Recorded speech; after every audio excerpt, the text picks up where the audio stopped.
Pushpa national അല്ല international ആണെന്ന് ട്രെയിലറിൽ തന്നെ പുറത്തുവിട്ട കാര്യമാണ്. ഈ പറഞ്ഞ ഡയലോഗിനെ അക്ഷരാർത്ഥത്തിൽ ഉറപ്പിക്കുന്ന രീതിയിലാണ് പുഷ്പ 2 തുടങ്ങുന്നത്. അതുകൊണ്ട് തന്നെ സമീപകാലത്ത് ഇന്ത്യൻ സിനിമയിൽ ഏറ്റവും കൂടുതൽ ഹൈപ്പിലിറങ്ങിയ സിനിമ വലിയ വിജയം നേടിയിരിക്കുകയാണ്.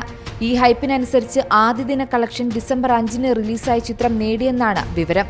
സമീപകാലത്തെ ഏറ്റവും വലിയ ഓപ്പണിംഗ് ആണ് ഇന്ത്യയിൽ മാത്രം ചിത്രം നേടിയിരിക്കുന്നതെന്നാണ് റിപ്പോർട്ടുകൾ പറയുന്നത്. 175 കോടിക്ക് മുകളിലാണ് ആദ്യ കണക്കുകൾ പ്രകാരം ചിത്രം ഇന്ത്യൻ ബോക്സ് ഓഫീസിൽ നേടിയിരിക്കുന്നത്. ഏർലി പ്രീമിയർ വരുമാനവും ചേർത്താണ് ഈ കണക്ക്. നിർമ്മാതാക്കൾ പുറത്തുവിട്ടേക്കാവുന്ന ഔദ്യോഗിക കണക്ക് ഇതിനേക്കാൾ ഏറെയായിരിക്കുമെന്നാണ് സിനിമ ട്രേഡ് ട്രാക്കർമാർ പറയുന്നത്. ഇന്ത്യൻ സിനിമാ ചരിത്രത്തിലെ തന്നെ ഏറ്റവും മികച്ച ഓപ്പണിംഗ് ഡേ കളക്ഷൻ എന്ന റെക്കോർഡാണ് ഇതോടെ പുഷ്പ നേടിയത്. 5 ഭാഷകളിലാണ് സുകുമാർ സംവിധാനം ചെയ്ത അല്ലു അർജുൻ പ്രധാന വേഷത്തിലെത്തിയ പുഷ്പ ദ റൂൾ ഇറങ്ങിയത്.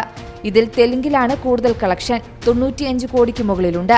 നോർത്ത് ഇന്ത്യയിൽ പുഷ്പ വൻ സാന്നിധ്യമായി എന്ന തെളിവാണ് ഹിന്ദി പതിപ്പിന്റെ ആദ്യദിന കളക്ഷൻ. 67 കോടിയാണ് ചിത്രം ഹിന്ദിയിൽ നിന്നും നേടിയത്. തമിഴിൽ നിന്നും ആദ്യ ദിനം 7 കോടി ലഭിച്ചു.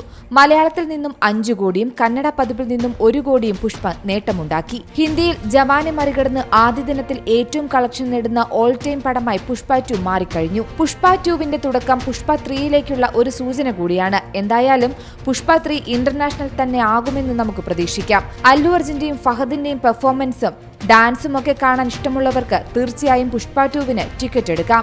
Entertainment desk, Zee Malayalam news. ഏറ്റവും പുതിയ വാർത്തകളും വിശേഷങ്ങളും വിരൽത്തുമ്പിലറിയാൻ സീ മലയാളം ന്യൂസ് എല്ലാ ഡിജിറ്റൽ പ്ലാറ്റ്ഫോമുകളിലും ലഭ്യം.